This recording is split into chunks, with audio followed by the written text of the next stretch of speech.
ер тоқым тәрізді процестердің артықшылықтары қандай?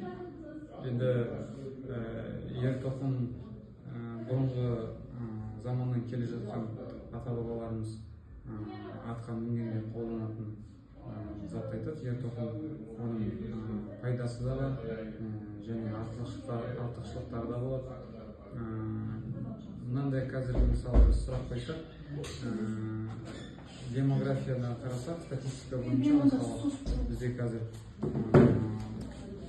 жас семьяларда бала көтеру аз болып жатыр мысалы. Ол неге? Өйткені ер адамның репродуктивті системасы жүйесі дамымаған. Яғни репродуктивті жүйеге өте үлкен зиянды әсерлері болады. Ол темекі шегу, және алкогольдік ішімдік ішу, және ішіп жатқан тамақтарымыз толыққанды калориясы төмен болғандықтан бізде бала көтеру сапасы азаяды. Ал енді сұрақ қойсақ, бұрын неге біздің аталарымыз баланы тапқан, 12 баланы тапқан? Өйткені біздің бұрынғы аталарымыз атқа жиірек мінген. Атқа жиірек мінгеннен кейін ер тоқымда отырған. Ал оның ер тоқымның қандай пайдасы? Ол яғни бізде организмде не бар? Қуық асты безі. Қуық бар, қуықтың астында без бар. Ол бездің қызметі, яғни именно бала көтеруге жауап береді. Сол қуық асты безі, сол безде қатып қалса, ер адамда кейбіреулерде қатып қалады. Ол яғни бала көтеру несі сапасы төмендейді. Ал енді адам мысалы ер тоқымға отырды, атқа жиірек шапты, ол безге массаж, кәдімгідей массаж, яғни бездің қан айналымын жақсартады. Қан айналымын жақсартқаннан кейін бала көтеру сапасы жоғары. Яғни демографиялық проблема уже төмендейді, яғни болмайды. Оның пайдасы, ер тоқымның пайдасын айтып отырмын. Яғни сол пайдасы. Ал енді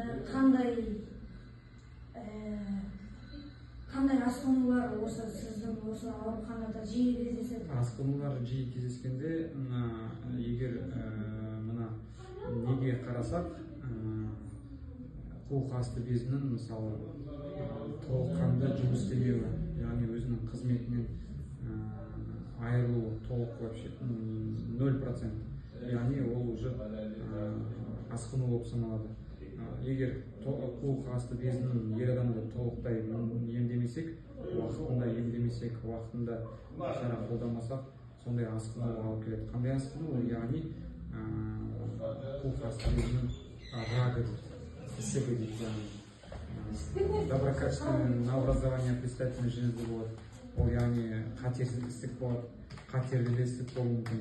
Егер қатерлі ісік болса, 100%, 95% айтуға болады, ер адамның бала көтеру несі болашақта.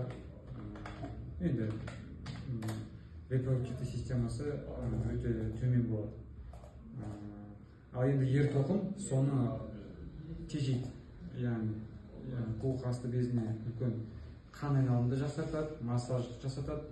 Қан айналымды жасарғаннан кейін қуық асты безі жақсы жұмыс істейді. Ал енді тағы бір сұрақ қоя кетсек, пациенттің өмірі одан кейін қалай өзгереді? Пациенттің өмірі, яғни өмірінде психологический проблема болмайды, яғни өз-өзіне деген сенімді болады, өз-өзіне деген сенімді.